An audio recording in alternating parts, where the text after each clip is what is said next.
1, 1, 2, 3, 4.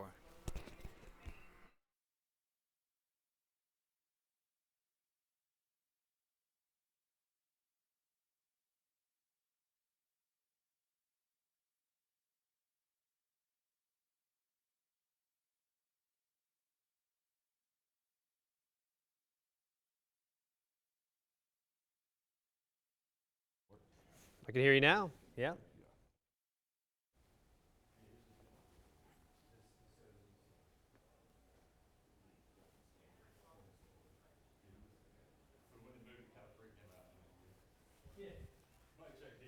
I check. 1, 2, 3, 4, 5. There we go.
Coverage you can count on. You're watching WTVM News Leader Now.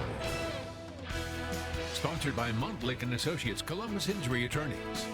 Good evening. Welcome to News Leader 9 at 5. I'm Jason Dennis. It was the first showdown of President Donald Trump's administration and ultimately was pulled today. We just heard from House Speaker Paul Ryan, who said that we will be, for the foreseeable future, have Obamacare on the books. Lawmakers canceling a vote on a health care replacement bill today. And President Trump just speaking in the White House a few minutes ago, and he was saying that he expects for Obamacare to, quote, explode. But for right now, no vote planned on this new health care bill that would have repealed and replaced Obamacare, something the Republicans say they definitely want to do very soon. ABC's Stephanie Ramos is in Washington, D.C. on Capitol Hill with the very latest on these new twists and turns.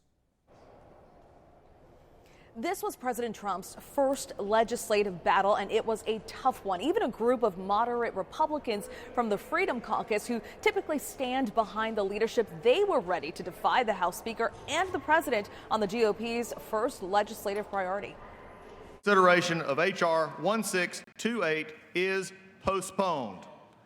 Today, Republicans' last-minute scramble to get enough votes for their health care bill came to an abrupt end as President Trump called GOP leaders, telling them to pull it from the floor. I worked as a team player and would have loved to have seen it pass, but again, I think you know I was very clear, because I think there wasn't a speech I made, or very few, where I didn't mention that perhaps the best thing that could happen is exactly what happened today. House Speaker Paul Ryan calls this a disappointing day for Republicans. We came really close today, but we came up short. The Trump administration says it's done everything it can. He's left everything on the field when it comes to this bill. But some Republicans were on the fence. I haven't been undecided for some time. I've been undeclared. There's a difference. Others were swayed after changes were made to the first version of the health care plan. Obamacare's collapsing, premiums are skyrocketing, providers are fleeing. This may well be our last off-ramp on this road to ruin. And some questioned the rush. Why in the world does everything have to begin and finish this week? House Democrats insist there is nothing to gloat about on Capitol Hill this week, even if it has been embarrassing for Republicans. The people who vote for this will have this vote tattooed to their foreheads as they go forward. They have to answer for the vote.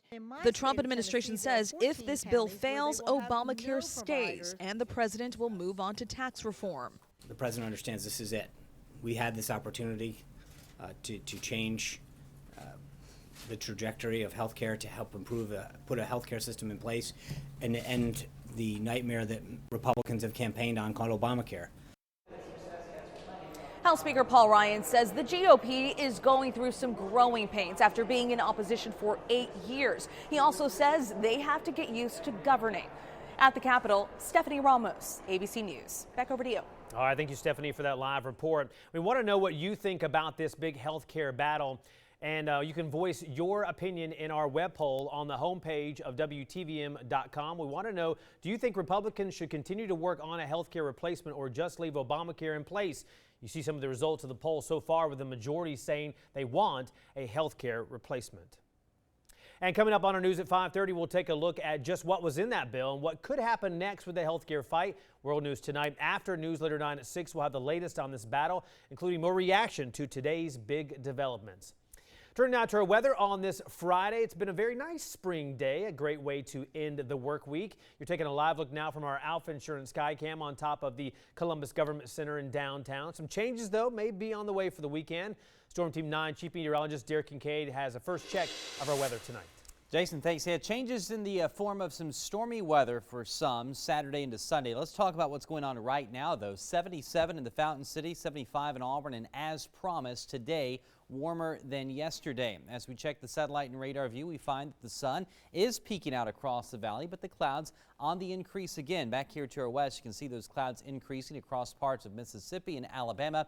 And this is all ahead of the next big system that we're watching, this spinning area of low pressure you see there diving into Texas and Oklahoma. Stormy weather out ahead of it, and this is the batch of stormy weather that we will be tracking throughout the night, throughout the day tomorrow, and that will impact the valley late Saturday into Sunday. Here's your forecast through the rest of the evening temperature-wise. Remember, we do expect tonight to stay dry. Weather looks really mild for the rest of your Friday evening. Great weather if you have plans out and about, but we'll talk more about Saturday, those storm chances coming up in a bit, Jason. All right, thank you, Derek. An update tonight as the man police say is connected to the first homicide in Columbus pleaded not guilty in a first appearance in Recorder's Court. William Washington was given bond at $50,000, and his case now going to Superior Court. Officers say he was part of a fight just before Dominique Horton was shot on 32nd Avenue in January. Washington faces an aggravated assault charge. Officers say more arrests are expected to be made in this case. Happening now, a search continues for the man Columbus police say broke into a home in the middle of the day with 2 teen girls inside. Officers say it happened yesterday on Primrose Drive, where those teens who were on spring break say the man smashed open a window with a brick. The girls barricaded themselves in a room and called police, but they were not injured. Auburn University students are reacting to a concealed carry legislation signed into law on Wednesday in a nearby state that could impact SEC football and other sports. It allows Arkansas state residents to obtain so-called enhanced permits to carry concealed handguns in a variety of places, potentially includes college athletic events. And Newsletter 9's Parker Brenton spoke with Auburn students about this new law. So, Parker, what do they think about potentially going to sporting events like a football game in Arkansas where people could be having guns there? Jason, I talked to several Auburn students that were all against having guns at college athletic events that Auburn is part of. And the Arkansas law voted on Wednesday to go into effect September 1st would allow guns in government buildings, bars, or state college campuses, places that were previously restricted. Some lawmakers are saying this bill could set the tone for gun carrying laws nationwide. And I spoke with a student who was on the flag line here at Auburn University and got her reaction to a possibility of guns being allowed in a crowded stadium. It's definitely concerning thinking about like all the festivities that happen before the games, but I know that we have people in charge of us that wouldn't let us be in harm's way, but it's still a concerning factor. Arkansas Senate voted yesterday to exempt college sporting events from this bill, but that amendment would have to go pass through the House and the governor who initially signed the bill before going into effect. Jason. So Parker, does Georgia or Alabama have any potential laws like this one maybe in the works for the near future? Well, the Georgia House passed a campus carry bill earlier this month, and that bill still has to go through the Senate, and that would allow carrying on college campuses. And if you remember back in 2016, Governor Nathan Deal vetoed a bill that was similar to this. And we'll have more on this story coming up on News Leader 9 at 6. Jason. All right, thank you, Parker, for that live report from Auburn University. And taking a look at what the laws are in Alabama concerning guns on college campuses as we speak. According to AL.com, the most recent attempt to allow concealed carry weapons on college campuses was back in 2016. Representative Mac Butler made the proposal saying the change would make college campuses safer. Some law enforcement, though, can carry weapons on campuses right now in Alabama. Several states do allow guns on college campuses, including Mississippi, Texas, and Kansas. And in Georgia, lawmakers are debating a bill giving the state more power to intervene in struggling schools. They say they're hoping to push something through before the end of their general session. Today marks the 38th day of that 40-day session. Lawmakers say they're working through a chaotic environment as they push to vote on as many bills as possible. Many consider legislative maneuvers to attach stalled proposals to other bills to make it happen. Turning now to an update on a historic landmark in Columbus. Heritage Park remains open, but its water system is still broken. Now the city will have to look at how much a new system perhaps would cost. Newsletter 9's Jose Zozaya joins us now from the newsroom. And Jose, what has the city manager's office said so far about maybe fixing this water problem soon? Jason, I've actually talked to one Columbus deputy city manager who tells me they're crunching the numbers right now to see how much the city will pitch in and also look to hire contractors to get this problem solved. If you actually look at Heritage Park, it's right in the city's historic district near Front Avenue, and the water is supposed to flow down into a shallow pool going around this park, but the space has been dry now for weeks. The Historic Columbus Foundation actually funded and built the park as well as maintain it right now. I spoke to one group director who says the park itself is a tribute to the city's past. The park was originally designed to really tell the industrial past of our community, and obviously the river is a key component of that. This water that cascades through multiple cascades down to the bottom where the paddle wheel is, that represents obviously the river and the dams that were put in place on the river to power the mills and build up industry in Columbus in the late 1800s, early 1900s.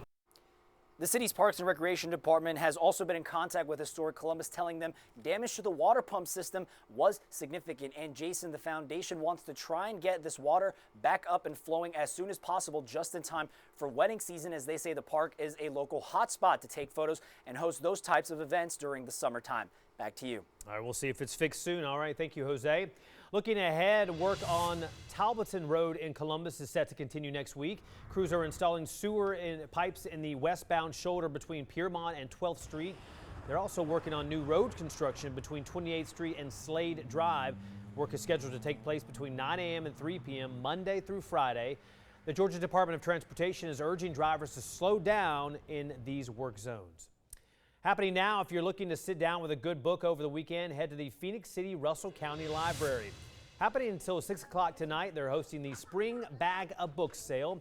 You can buy a paper grocery bag for $5, fill it to the top with gently used books from the library bookstore. Organizers say the money raised from the book sales here will go back into the local library. And what we do is enhance programs that the library has. Or a couple times we've helped start a new program. If you missed out on that event today, though, the book sale will also be held tomorrow, Saturday, from 10 until 2 o'clock. Well, thousands at the beach for spring break. So how safe has it been so far this year? Find out how many arrests have been made so far and how it compares to last year. Plus, it's coming to the end of tax season in just a few weeks. IRS experts tell us how to get your refund quicker when filing taxes at the last minute. And congratulations to our umbrella winner today, George Hudgens from Columbus, Georgia, winning our WTVM and Energy Savers umbrella. Now, you can, of course, register to win over at the Weather tab at WTVM.com. We'll have another couple of winners for you coming up next week, and we'll talk about the need for the umbrella in the forecast coming up.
your Storm Team 9 Alert Center.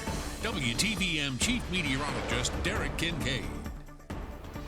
Well, as we get you set for the weekend, the big story will be some rain chances around here Saturday into Sunday. Now, I think most of the day tomorrow is going to be dry. We'll bring in about a 20% rain coverage during the afternoon, during the evening hours. But overnight into the day Sunday, better overall chance for getting wet. We'll say about 50-50 out there. So if you're planning something outdoors, there will be dry intervals both weekend days, but it looks like Saturday is the better of the 2 days if you want to get something in outside. Now, as we get into next week, this very unsettled, progressive weather pattern is going to continue for us. 3 more storm systems will be due in here to bring us more rain chances. Here's the weekend chance Saturday into Sunday, another one Monday into Tuesday, then another Thursday into Friday, and we'll see another system next weekend that may be affecting the area as well. And we don't want you to let your guard down. It is April, or at least March into April, and that's when we talk about these storm systems packing a punch sometimes with severe weather. So we're going to be watching for those possibilities all the way through next week. In the meantime, warm is the word, as you'll see in our extended forecast. Highs really up there in the low 80s by next week. Right now, 77 in Columbus, also that same number in Smith Station, 78 in Pine Mountain, 80 down at Lawson Army Airfield. A few other low 80s showing up on the map tonight, 82 in Eufaula and 80 degrees over in Tuskegee. So a very nice day as expected, warmer today than the weather that we experienced yesterday. The skies increasing with clouds once again. We started the day with some clouds, had the sun pop back out. Now the clouds moving back in again, and it's all thanks to this next big storm system. You can see diving into parts of the Red River Valley here. Almost looks like a hurricane with an eye, that area of low pressure spinning right there. Here's the stormy weather out ahead of it, and this is what we're going to be tracking into our neck of the woods Saturday into Sunday. As far as any sort of severe weather chance, I think that's going to be west of here Sunday. The areas highlighted in yellow stand a better chance of picking up severe storms with gusty winds. That includes Nashville, Huntsville, Birmingham, Memphis, Meridian, Jackson, Mississippi, down to the coast as well. As the storms move our way, they weaken quite a bit. And then during the day Sunday, the best chance for severe weather shifts north of I-20. So I think we're going to escape without any major issues this weekend, but some of the storms still could be on the stronger side. So getting into the next few days, here's a look at those rain chances. Fairly low during most of the day tomorrow. Overnight into Sunday, and then during the day Sunday, about a 50-50 coverage. Then next week, an afternoon chance Monday leading into the morning hours on Tuesday. And coming up at 5:30, we'll show you the futurecast view to break down the timing of what to expect again. Your forecast for tonight, partly cloudy skies, no issues with rain, and rather mild with lows back in the upper 50s tonight for most. Might even see some spots down to our south approaching the low 60s. So we'll call it mild and dry tonight. For tomorrow, highs will reach about where they were today, upper 70s, maybe a few low 80s. Partly sunny, though. That means more clouds than sun at times. And, of course, we'll be watching for those afternoon and evening rain chances. Quick check the 7-day forecast here finds the weather still staying very active into next week with those quick rain chances coming back in here, but more warm weather in the forecast, Jason. Well, definitely a beautiful Friday, though, out here. Yeah, for sure. and really nice. Again, warmer than yesterday, so that was nice. And most spots again today not seeing as much smoke as yesterday. It's still nice for tomorrow for the Food Truck Festival and other events like that around here. Good weather again most of the day tomorrow, rain late. All right, thank you, Derek. All right. Well, with many schools on spring break, beaches, of course, are filled with thousands of folks. Police in Orange Beach and also Gulf Shores say they've arrested more than 450 people so far on those beaches. They say this is less than the amount last year. Police say they have tougher policies in place to keep track of young vacationers. They say this change has resulted in fewer problems. The Orange Beach police chief says the biggest problem has been minors with alcohol. International update for you. British police have released an image of the man accused in an attack in London earlier this week. Khalid Massoud has previously gone by 2 other names and may also be known by a number of others. Local police appealed to the public for help today. The police investigation focuses on understanding his motivation, preparation, and his associates. We remain keen to hear from anyone who Khalid Massoud, anyone who knew Khalid Massoud well. Anybody who understands who his associates were, anyone who can provide information about the places he's recently visited. There might well be people out there who did have concerns about Massoud, but weren't sure or didn't feel comfortable for whatever reasons in passing that information to us. This is the deadliest terror attack to hit the UK in 12 years. One of those killed was an American from Utah. The mother of a Tennessee teenager missing for more than a week is finally breaking her silence. 15-year-old Elizabeth Thomas is missing. Her accused kidnapper is Tad Cummins. An Amber Alert was issued shortly after she went missing. Kimberly Thomas, the mother, says she knows some blame her for what happened, but with her daughter still missing, she felt it was time to break her silence. Thomas had recently been charged with abuse and neglect. I'm not guilty of those. I don't believe she feels she's being hurt, okay? But she's 15. She doesn't know any better. And she is being hurt and damaged. Thomas knows if and when her daughter returns, she won't be able to see her. A judge ordered her to stay away from her family until her abuse and neglect cases are resolved. From the Fountain City to the Big Apple, find out how a group from Columbus, Georgia made it on national TV earlier today.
In just a few weeks, tax season will be coming to an end. You have about 3 weeks left to file. Newsletter 9's Marla Spence joins us now with more on how you can get your refund quicker when filing those last-minute taxes. If you still haven't filed your 2016 taxes, you're not alone. According to the Internal Revenue Service, 2.4 million Georgians have yet to do so. I strongly encourage individuals by midnight, April the 18th, file something. IRS spokesperson Mark Green says filing a return by that date can prevent you from getting failure to file penalties. Now, it does not give you additional time to pay, but it does give you additional time to file, which is 6 months. Green says you may want to reconsider paper filing since it's late in the season. Most taxpayers here in Georgia see the advantages of filing electronically because it's fast, It's safe, it's accurate, and most importantly, you can get your refund back in as little as 21 days. Green says the most common mistake when filing a paper return is rushing and forgetting to sign it. By filing electronically, you can avoid errors. He says during the last few days of the tax season, there is a higher risk of scams and shady tax preparers looking to overcharge for their services. He says choose wisely. Make sure that he or she has a prepared tax identification number. Make sure that they have registered with the Internal Revenue Service. Make sure that they go over each line item on that tax return with you before you sign it. And most importantly, make sure that you get a copy of that tax return. If you're unsure about your preparer, you can contact the IRS to verify they're reputable. I'm Marla Spence for WTVM News Leader 9. And we have a link on our website where you can find a certified tax preparer with only 3 weeks left until that tax deadline. There's a sign, spring is here, the annual Spring Fling Carnival right around the corner. We have a way for you to win tickets as well. 20 people will win a ride booklet for 2 free rides. To enter, all you have to do is find the link on the homepage of WTVM.com. Go in and enter in your name and your information. Winners will be picked and notified by April 3rd. The Spring Fling will take place from April 7th through the 16th at the Columbus Civic Center. So I was just talking to my new friends from Columbus, Georgia. And you all are leaving today? We leave today. Oh my goodness, you're missing out on the warmth that's coming this weekend. The warmth that's already in Chicago today. Well, a good reason to keep watching WTVM after Newsletter 9 morning. A group from Columbus, Georgia made it onto Good Morning America this morning. Ginger Z, as you heard there, gave them a shout out before she went into a weather segment. We're not sure who they are, but we have put a shout out to find out on our WTVM Facebook page. So if you know who they are, send us a reply on Facebook. We're back with more late-breaking headlines in just a few minutes on the news at 5:30 with Chandler Morgan. Meriwether County Sheriff's deputies make an arrest in an attempted kidnapping. More on how police caught up with the suspect who fled the crime scene. That's ahead at 5:30.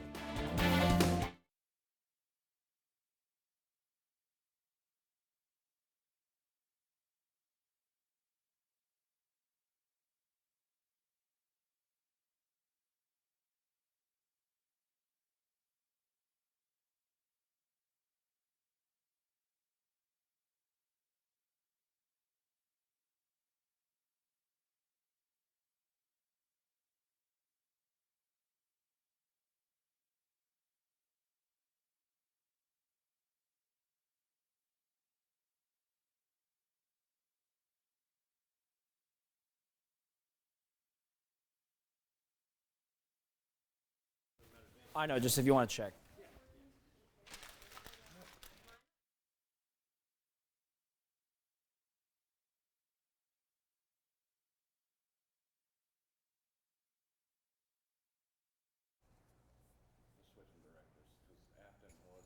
Mic check 1, 2. Munstaff for 2 officers and Americans were killed. Community members still working to keep their memory alive. 1, 2, 1, 2. What? Am I or am I not? Because I didn't know.